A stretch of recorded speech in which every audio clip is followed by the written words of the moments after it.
Here. Looks like we're live on YouTube, and I'm getting a check mark on Facebook. So I'm going to just double check in one other spot before we get started. You know, we're hopping on a couple of minutes behind, so I want Facebook to remind people that we actually are going to be doing our stream and that they need to tune in. It looks like I already see Melissa Snyder. Hello to you. If you're hopping on and you can see us, hear us fine, give us that thumbs up, shoot us a note so we know that we're doing terrific. We're going to go ahead and get kicked off. And since we're a little bit delayed in getting started, know that we're still going to do the full 30 minutes. We just had some tech issues to deal with in the morning. So I am your host, Juliette Abdel, President and CEO of the Westminster Chamber of Commerce, and I'm super excited to keep our live streams going. In fact, we have them all planned all the way into July, and I try and keep a couple of days open because there are so many unknowns that keep coming up that I want our businesses to be aware of. As you all are aware, we have our video section of this Facebook page that's available to you to peruse any videos we've held from March until now. So if you want to rewatch any, please do, and give us that hashtag replay so we know which ones were the most popular. If during this broadcast you have questions or comments or just thoughts, please type them into the comment section of this video. We'll display it on the screen and give you kind of that kudos and shout out. So just like Wayne has done, good morning to him. Thank you for tuning in with us. And Counselor Scully, thank you so much for also hopping on, and Counselor Bowles as well. We'll display those questions and comments for you. So now that we have been transitioning into this reopen phase and hopefully moving to the next phase from the state level when that does come out, we wanted to start highlighting that our businesses are in fact open. We're open for business here in Westminster, and here are some of those businesses that have been successful throughout this episode that we've been in. And by success, I really do measure it as that they've weathered, they've been strong enough to keep going and resilience to survive, and then have kind of adapted along the way to make sure that their employees, their customers, and their well-being is taken care of. So yesterday we had with us Walmart, a larger retail outlet, and I promised you that we will feature different businesses from different industries. So if you are aware of a business that might need additional services or resources or guidance, you can push them to these types of broadcasts. Or if you your own align with one over the other, then you can learn from what your peers are doing and potentially implement it in your line of work. So these are peer-led discussions where we select businesses that are connected with our organization. So if you know of some that have been doing some great things and you want us to try and highlight, DM us, shoot us an email. We had a couple of people also mention Kokopelli, so it lined up really well that Christine was available. So as you all are aware, Kokopelli Beer Company is here in Westminster. They're located adjacent to our up-and-coming downtown, or the urban center that's here. And they offer a variety of things. Christine is their owner and has been an active member of our organization for some time. In fact, serving as a board director in the past, and even being nominated for Small Business of the Year. So she has a history of being involved in the community and really supporting, and I'm so blessed that she found some time out of her day to spend it with us. So I'm going to turn this broadcast over to Christine. Christine is going to give us a nice holistic picture of what they've been doing. Thoughts, questions, comments, please drop them in so we know that you're tuning in and this is of value, and we'll take them up at the end. So Christine, it is all yours. Good morning, everyone. Can you all hear me? Okay, yes? Yes, maybe go up a little bit in volume, sorry. if that's okay.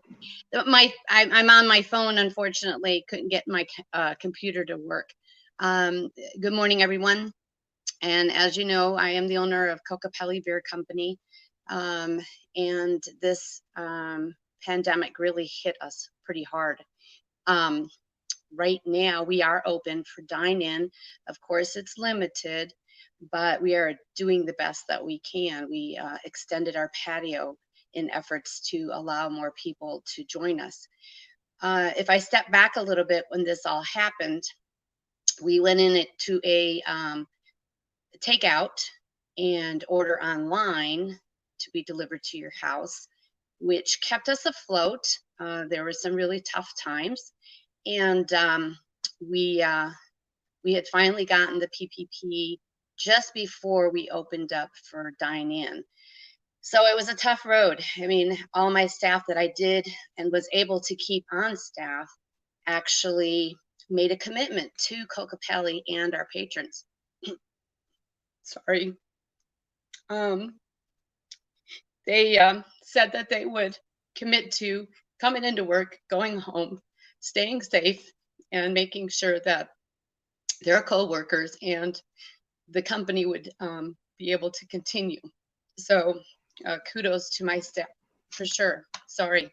No, that's okay. You know, Christine, you and your team are family, and that is one thing people don't see is the dynamics behind a small business. They're not your employee and you're, you know, you're their owner and kind of running their show. You know what's going on in each other's lives, and when one of you hurts, everybody does. Thank you. So we made it through that, and we're looking forward to opening up for dine-in. Every week we would stay tuned to hear what the new step or the next step was going to be. We originally, before this actually hit and closed us up, we were already doing spacing out to keep our customers safe. And then of course we had to close. So we cleared out all of our tables and chairs with the exception of a couple of tables in order to do pickup safely. And we did curbside. We continue to do curbside because we know that there's people out there that still want to join us, have our food, but still want to stay safe. So we still are, you know, available for pickup and curbside. So then came, okay, how are we going to set up our restaurant to make sure that our staff is safe, our patrons are safe, they feel comfortable about coming in. I came up with a brainstorm on putting stuffed animals on tables and on chairs that we could not utilize, and reached out to our customer base. They, with open arms, brought in stuffed animals and we set them up. We didn't want the area to feel so empty. So we kept some of our tables in and measured out all of our tables properly and put the stuffed animals on the ones that we were not going to be able to utilize.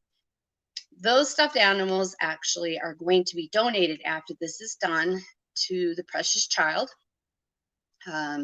We do spray them down every day with Lysol, but nobody really touches them, you know, and then we'll make arrangements to get them to them safely after this is complete.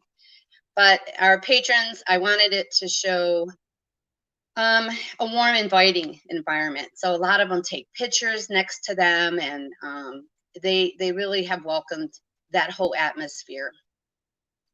We have put into place sanitizers for the guests. Our employees wear masks at all times, and we ask that customers wear masks coming in, which can be a difficult at times because we do have some that, well, they just don't care to wear them. But we try and put them out on the patio closest to the entrance, and then they only have to wear them for a few seconds. But we have extended our patio, and with the help of the City of Westminster and my leasing company, we were able to take up a portion of the parking lot. And right away, within a couple of days, we went out and got barrels from some of our local industry people. And we went and purchased picnic tables, again, keeping them out in the 6 to 8 feet apart from each other. And we're staying with the guidelines that we can't seat more than 8 people at a table. We don't allow moving of tables, just to make sure that everybody continues to stay safe. We also take the temperatures of our staff every shift that before they even clock in. We take their temperatures so that they can, we can figure out whether or not they're ill. They're told to stay home if they're ill, if they're showing any signs of any sickness at all. We've worked around them. The other staff has stepped up to the plate to come in and take care of their shifts for us. just in case they got a little bug. We have had nobody come down, thank God, with COVID in our location. So we actually pray every day that that doesn't happen. But we don't have any bar seating. We've accommodated a couple of tables near the bar so that it has that same feel, but we don't have any bar seating at this time. We created a patio in the back. Again, everything is spaced out properly. And I know that we have seen an influx of people that want to sit outside. And I think that is because we were told that it's safer. I mean, everybody at one time in one of the news reports was told it's safer to be outside. I know the sun helps us kill germs. Of course, I'm no doctor, but I have seen a definite increase in people sitting outside. And you know, we're trying to stay positive. We hope that we can continue this going forward. It's been a tough time on quite a few people. I know it's been a tough time getting some employees back because of the uncertainty of how our sales are going to be, how especially wait staff, where are the tips going to be? Are they going to make up the difference for what they're making for staying home? I had some that I cut their hours and they still chose not to go on unemployment. They wanted to work. They wanted to continue being out in the public. I did have some staff that were afraid to be out in public, and I gave them that space, and I continue to have a couple of them that are in that position. So we're just working hard. We've put on hostess now because we're not allowed to seat. They're not allowed to seat yourself. So we've pulled on additional staff. We have bussers that come out and take care of the dirty dishes. All of my staff have been giving multiple masks so they can change out throughout the day, take breaks, you know, so they can get out of their masks. I mean, there's times when I'm in a mask 10 hours, 11 hours, you know, so it's a little tough, and I know that's tough on them. We gave all the front of the house wait staff sanitizers that they can hang on their aprons, because Bath and Body put out some really cool looking hangers, so they have the sanitizers right by them. We have picked up our sanitizing and cleaning efforts, but you know, a lot of it was in place already, so it was not difficult to get them to do it even more. So so that's another way that we're trying to make sure that everybody stays safe. We're trying to think of some other things that we've done other than you know, make the larger patios. We did do a bingo this last Monday, and everybody came and sat at their own tables. I sat out in the middle of the parking lot that we blocked off with some cones and called off numbers. We had a good time. All of the boards were then sprayed with Lysol. I say that wrong, but afterwards they weren't allowed to pick and choose, you know, their boards. Everybody had a great time, and we all kept our distance. We didn't have an overabundance of people, but we definitely had a good amount to have a good time. So it's just it's been a tough road, but we have had the help of Juliet and the chambers helping us. I know I had a meltdown halfway in between, that everybody reached out to get me through it. So my saying now is stay safe, stay strong, but most of all, stay positive. So I can't thank the people out there that have supported us through this. I'll give you a little story. We have two gentlemen that come in. They're in their 70s, and they were like, I got stimulus money. I'm going to give you some money. So they gave us a couple $100 and said, pick a project. So we picked the back patio, and they came out for 2 days and helped me build a patio out of pallets, and it was all in my head. We had no plans. We had nothing in writing. And these guys were like, oh, I got these nails. And then a few of my guys from work came, all volunteered their time to make sure that we got that small patio up before we opened, because we didn't know if we were going to be allowed to expand out in the parking lot. And then my two neighbors next to me, one's a hat shop, embroidery shop, and the other one is a escape room. They both said, hey, we don't need these, these two spots that we have each. Go ahead and tell the landlord that we'll let you put patio there.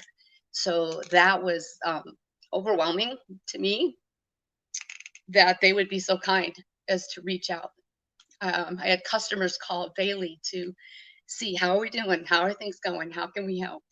And City of Westminster had a grant for us that I applied for, and I got a small grant from them. So anyway, sorry, I can't believe how much outpour that we got from our patrons, from the public, and from our friends and family to make sure that we made it through this. It wasn't anything that we were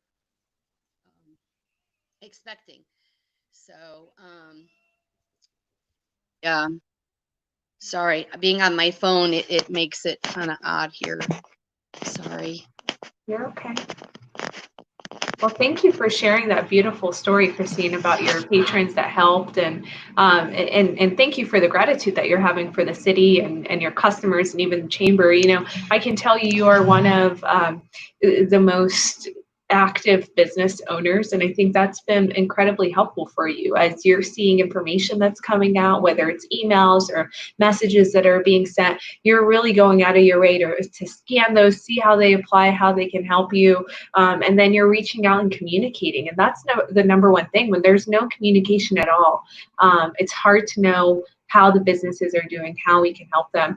And I know you've been one that's been very vocal in sharing kind of here's what's been transpiring with you along the way. So I don't want to lose sight of, you shared a lot of great information. For those of you that are just hopping on with us, we have Christine Wares here with us. She is the owner of Kokopelli Beer Company located here in Westminster, Colorado. And she's shared with us kind of her personal story about what they do, how they've adapted to COVID, and their support for their employees and customers and patrons that really are supporting them along the way as well. We've had a number of people hop on with us, Christine. Counselor Seymour is on here with us. Also his daughter, Lauren. Thank you both for being on here. I see with us Danielle Hicks and Sergio. Thank you for hopping on and viewing the broadcast with us as well. And I have a comment that came to us from our board chair, Brian Dice. And Brian's comment is that you have always done an absolutely awesome job ever since you first opened here and being the first woman-owned brewery in Colorado, Kokopelli. He also went on to share, he came out to your re-grand opening that you had just last weekend and appreciates the staff and everything that you guys really put together so that you can make that experience beneficial. And I think that's one of the key takeaways that you've woven in along the way with what you've been doing, is making sure that your environment is good for the people that are coming to your business. We shared about the stuffed animals and how you're cleansing them, and then you intend on donating. That's always been a component of Kokopelli. I mean, you all actively collect items and you donate back to a variety of nonprofits. I know personally you've reached out to us and asked, who can I donate these funds to or these products to? And so that's not necessarily changing the model. You're already doing some of those outward community efforts and just kind of increasing them to fill the need that you have. So I love that approach that you have taken. So I'm going to go in more detail. We mentioned that you use barrels and picnic tables and are really maintaining the guidance and things like that. So for a business that's looking to find some of this stuff, how was it? Was it easy for you to locate some of this equipment and be able to put it in place? Was it hard for you to find it? Pricing wise, was it a challenge? I mean, what feedback or direction can you give somebody who's like, oh, maybe I do need to expand my patio, but I might need to add a couple of things like Christine has done? Just like with the stuffed animals, we reached out first of all on Facebook to our patrons. And we have an email, so we sent out a blast to our email. and I belong to a couple of industry Facebook pages. So we posted on there what we were looking for, and of course, reasonable because there was only so much money, and it was immediate. I mean, I put out a post for the tables, and I had message back to me within an hour. And then the barrels, I got a couple of posts back that said, hey, we have this is how much they are, we have these, we have this many, come on, you know, I have one at my yard, come pick it up, you can have it. We knew what the fire department was going to, they had come out actually to tell us what would be required of that area up there because it's in the parking lot. So they agreed to letting us do barrels filled with half cement, or barrels that are completely, they're 55 gallon with water. But I reached out, and it was quick. I mean, within 2 days, we were going and picking up items to make it happen. Same with the back patio. You know, I needed a couple more pallets, and I had people saying, hey, I've got it, I've got this, or anything that they could do to help. So it's reaching out. You have to reach out and ask, you know, it's easier to do that than search for something. You just ask, and people give you directions. They give you websites. They tell you that they, you know, were on the Facebook marketplace, and hey, there's this table, or that's, you know, another table here that you can go pick up, or I've got some chairs at the house. So it was pretty quick. I love that. I love that you're outreaching through all your platforms, your email communications, your social media, and personal contacts that you have. I think that was a terrific strategy for you to get the word out and ask for that support. On that end, you know, and I know we've talked in the past, just kind of in passing on just customers. And naturally, sometimes we get customers that are not as friendly as we would wish them to be. So the example given earlier, you know, you are strongly recommended. We're telling people to wear masks. Or have you had any type of negative confrontation, or has there been a situation where customers have not been as conscious as you would like them to be? And if so, how did you overcome that? We've had a couple of instances where people have left. They just won't abide. And we can't make them wear them. But at the same time, we hear the people inside that they're so grateful that we are doing that. So, you know, it weighs it out. You got to weigh it out a little bit. We have given them masks, because we also have been given some masks from the city of Westminster that we picked up right before opening. And we offer them the masks. Some refuse. And when I have a staff member that has had a hard time with a customer that refuses, I go over and explain to them that this is my business, and we have had a hard time here. And in order for me to continue to stay open, I ask that just momentarily you put the mask on, you know. And I have some that say, you know, I just don't believe in them. And I say, I understand that, but please, if you believe in me and the business and the people around you, it's just temporary. You know, I went into Olive Garden. I timed myself walking in, put my mask on to my table. It was less than a minute. I got up to leave, put my mask on, and it was less than a minute to leave. So I don't feel that we are asking too much. I know people have difficulties possibly breathing, but again, it's such a short period of time. And when you pour out your heart to them and say, you know, this is just what helps us stay open, it helps. And then there's some you're just not going to change their mind.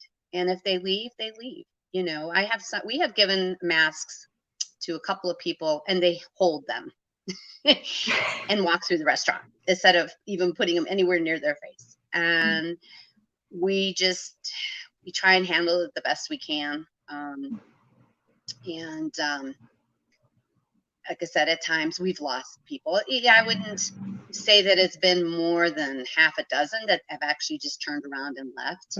Most of them say, hey, great, I'll go, mine's in my car, I'll be right back. They go grab them, they come back in. So I'd say the positive definitely outweighs the negative.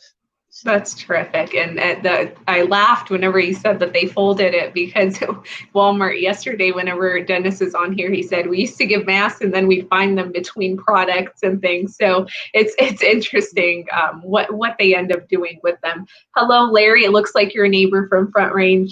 Signarama is on here with us. And Parker Brown, thank you so much for hopping on. Counselor Bowles is sharing a comment over your way. And he's sharing that he thanks the chamber. Of course, that's what we're here for, to support our local businesses and make sure that they overcome any challenges as much as we can. So glad that that he has heard that the City of Westminster Business Grant was helpful. Credibly was, and I know we have shared that with a lot of council, was appreciation for hearing the feedback that we gave on, hey, funding is a major issue, and then the quick turnaround that you guys made in implementing some sort of a grant to help earlier on our businesses. He shared that he had lunch out with Councillor DeMott over at your business last week, and that the food and service was outstanding. So thank you for your perseverance during this time. We also have a comment and a question from Councillor Scully. And before I pull this up, I'm going to ask you if you can share, and you don't have to share dollar amounts or anything, but if you were to give a percentage of how your business has been affected, are you comfortable sharing any of that with folks, as, business was down, 30, 50, 60%, or? During the takeout and to go, we dropped down to between 25 and 30% of our sales, our normal sales. Which is we were substantial. Almost to a point where I didn't know if we were going to make it. But, yeah. We curved everything we could curve. I worked a lot of hours so that we could save some hours of wages. We're coming back up for sure, but there's still people out there that don't want to come out. And we get that. We really do. It has definitely been on an up curve.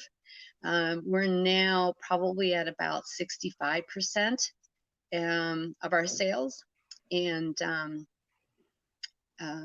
we're trying to stay positive. There were days during the pandemic that we had to curve our hours, just because I wasn't making payroll even for that day.